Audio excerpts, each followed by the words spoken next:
ఇవాళ చూడండి, ఏదైతే టీసీఎస్ ఇవాళ మన ప్రాంతంలో ఆల్రెడీ ఒక యూనిట్ వైజాగ్ లో స్టార్ట్ చేయడానికి రెడీ అయ్యారు. ఇది కాకుండా అదనంగా ఇంకొక యూనిట్ కూడా మన ఆంధ్ర రాష్ట్రానికి రావడానికి టాటా టెలికమ్యూనికేషన్ సంబంధించి వస్తున్నారంటే అది మన ముఖ్యమంత్రి గారి మీద, చంద్రబాబు నాయుడు గారి మీద ఉన్నటువంటి నమ్మకం అనే విషయాన్ని కూడా ఈ సందర్భంగా గుర్తు చేస్తున్నాను.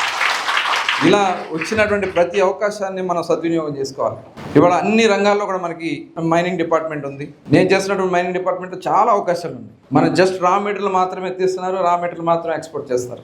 దానికి కొంత వాల్యూ ఎడిషన్ కానీ చేసుకోగలిగితే ఎంప్లాయ్మెంట్ వస్తుంది, ఎంప్లాయ్మెంట్తో పాటు రెవెన్యూస్ మనకు వస్తాయి. కాబట్టి ఆ దిశగా ఇవాళ గవర్నమెంట్ ఆలోచిస్తూ మేము కూడా దాని మీద వర్క్షాప్స్ కండక్ట్ చేస్తున్నాం. నిన్న కూడా మీరు చూస్తుంటారు, ముఖ్యమంత్రి గారు యానిమల్ హస్బెండరీకి సంబంధించి ఒక వర్క్షాప్ కండక్ట్ చేశారు. యానిమల్ హస్బెండరీలో ఏ రకంగా ఇవాళ మీరు చూసాం, రిలయన్స్ వాళ్ళు వస్తున్నారు, గ్యాస్ ఏదైతే ఇవాళ బయోగ్యాస్ చేయడానికి మన ఆంధ్ర రాష్ట్రం వేదికగా తీసుకున్నారు.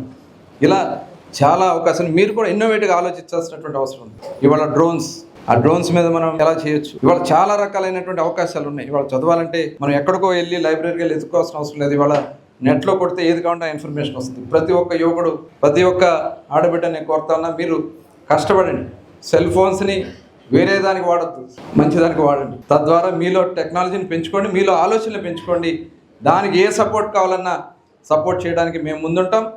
అదేవిధంగా మచిలీపట్నాన్ని వేదిక చేయడానికి ఎలాంటి సపోర్ట్ కావాలన్నా చేయడానికి మేము కూడా సిద్ధంగా ఉంటామని మరొకసారి మీ అందరికి కూడా తెలియజేసుకుంటూ, మీరు ఇంత అద్భుతమైనటువంటి విజయాన్ని సాధించారు. దాన్ని మన ప్రాంతానికి కూడా ఉపయోగించండి. మీరు ఎక్కడికి వెళ్ళినా, ఎక్కడున్నా మన ప్రాంత అభివృద్ధిలో మీరు కూడా భాగస్వాములు కావాలని చెప్పి మరొకసారి మనస్ఫూర్తిగా కోరుకుంటూ, మరి ఇక్కడే పల్లితుమ్మలపాలెం ఉంది, అక్కడ దాదాపు ఒక 6,000 ఎకరాలు ఉంది. దాన్ని ఒక మెగా ఇండస్ట్రియల్ పార్క్ కింద చేయడానికి ప్రయత్నం చేస్తా ఉన్నాం. ఆ మెగా ఇండస్ట్రియల్ పార్క్ వస్తే కొన్ని వేల ఉద్యోగాలు ఇక్కడే మనం క్రియేట్ చేయడానికి అవకాశం వస్తుంది. ఆ దిశగా ఆలోచన చేస్తామని మరొకసారి మీ అందరికి కూడా తెలియజేసుకుంటూ, మరొకసారి మీ అందరికి కూడా శుభాకాంక్షలు తెలియజేసుకుంటూ సెలవు తీసుకుంటా ఉన్నా. జై హింద్.